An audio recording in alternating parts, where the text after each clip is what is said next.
ইন্নাশ শাইতানা জাযিবুন আলা কলবি ইবনি আদম ইযা যাকারাল্লাহা ফানাসা ওয়া ইযা গাফালা ওয়াসওয়াসা। রাসূল পাক সাল্লাল্লাহু তাআলা আলাইহি ওয়া আলিহি ওয়াসাল্লাম ইরশাদ ফরমান, আদম সন্তানের কলবের উপরে শয়তান হাঁটু গেড়ে বসে থাকে। যখন ওই বান্দা আল্লাহ পাকের জিকির করে তখন ওই শয়তান আর ওখানে থাকতে পারে না, পলায়ন করে, পালিয়ে যায়। আবার যখন এই জিকির থেকে উদাসীন হয়ে যায়, জিকির থেকে গাফেল হয়ে যায়, তখন আবার শয়তান এসে ওয়াসওয়াসা দিতে থাকে। যারা বলেন নাউযুবিল্লাহ।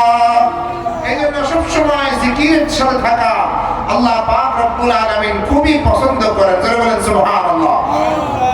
ওয়া লিসানান যাকিরা, মানে জিকিরকারী জিহ্বা, এটা আল্লাহ পাক রব্বুল আলামিন অনেক পছন্দ করেন। যারা বলেন সুবহানাল্লাহ। আর একটু আওয়াজ দিয়ে বলেন সুবহানাল্লাহ। এজন্য এবারে নিয়ত থাকবে লা ইলাহা, কিন্তু কলবের উপরে জোরে ধাক্কা দিয়ে বলবেন ইল্লাল্লাহ।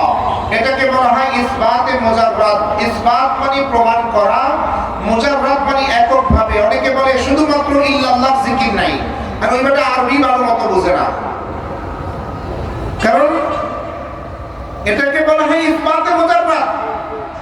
আগে বলে কোনো কিছু না থাকলেও শুধুমাত্র ইল্লাল্লাহ দিয়ে শুরু হলে অর্থ হবে শুধুই আল্লাহ, একমাত্র আল্লাহ। চিৎকার দিয়ে বলেন সুবহানাল্লাহ।